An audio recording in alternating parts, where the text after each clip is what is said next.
So, welcome to my very first podcast.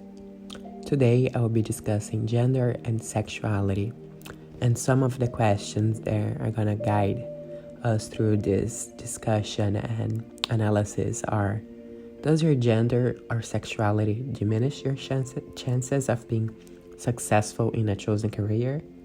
Do people who do not follow the heteronormative way of life suffer more from a mental health perspective? How does imposed heteronormativity influence the behavior of the queer youth? So to start, gender and sexuality are two essential parts of one's identity.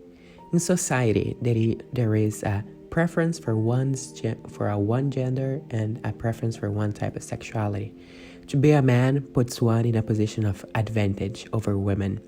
Furthermore, this binary division of humanity excludes other forms of gender expression like non-binary gender, which encompasses transgender expression. To be heterosexual is what society expects from its individuals, and not only there is an expectation of being hetero, there is another expectation of being cisgender, therefore affirming the gender role the person gets at birth. All these impositions of heteronormativity, cisnormativity, and a male-centered society cause adverse effects on women and what society expects from their gender. Moreover, it's necessary to determine what sexuality is. Sexuality is the way one interacts with their sex and gender. One can be an heterosexual, that is, a person who has relationships with someone of the opposite gender, or homosexual, a person who has relationships with someone from the same gender. Sexuality is not limited to heterosexuality or homosexuality. These two categories are the most known. Furthermore, sexual minorities correspond to the sexualities that are mainstream, they are not mainstream. So to just recap, sexual minorities correspond to sexualities that are not mainstream, heterosexuals. Some sexual minorities are homosexuals, that is, gays or lesbians, and bisexuals. Similarly, gender minorities are the genders that are not cisgender. Some of these minorities include transgender people and intersex people. Since heterosexuality is the most common sexual orientation in society, it is tangible to believe that any sexuality that does not belong to this orientation will face hardship. A study found evidence in a report that sexual minorities are more likely to commit suicide, but further found that men and women from sexual minorities that suffered from victimization, which is verbal or physical abuse, are even more likely to attempt suicide, have suicide ideation, or have a substance use than those who do not suffer victimization. Therefore, this proves that people from sexual minorities face more significant mental health issues due to their non-conformity from not being part of the imposed heteronormativity. Furthermore, with gender and sexuality defined, it's time to take a look into heteronormative and cisnormativity. So what do they mean? Heteronormativity is a homogenic system of norms, discourses, and practice that constructs heterosexuality as natural and superior to all expressions of sexuality, according to Hobson. Cisnormativity is the social discourses and practice that assume that individuals identify and stereotypically behave in line with the gender assigned at birth, according to Gottfredson and Leinander. So in summary, heteronormativity and cisnormativity are the current systems of sexuality and gender that dominate the social practice of human beings. In addition to controlling social norms, heteronormativity and cisnormativity can cause serious mental health issues in youth because it creates marginalization. A research systematically reviewed several studies on LGBT and Latinx youth in the United States. Their analysis found that LGBT students in schools have better mental health outcomes when they have a properly accepting environment in school. The study was conducted by Garcia Perez.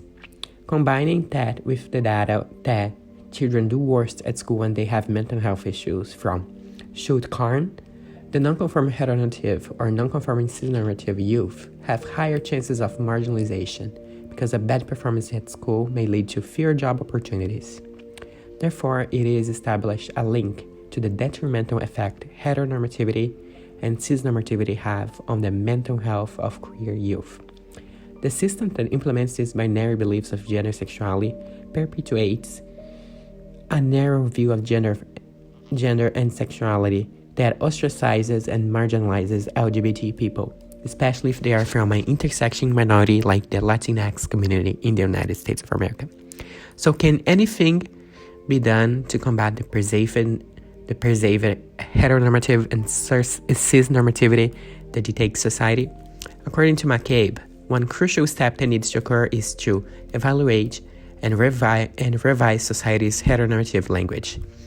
Since language informs thoughts, and thoughts informs perceptions, in which in turn create action, removing such language, and consequently its underlying biases, will enable courts, judges, lawyers, and legislators to shift their biases.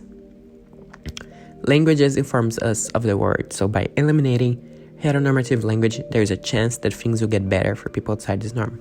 Some changes already took place. The word couple used to mean a man and a woman mainly. Now it goes broader to mean two people that are together.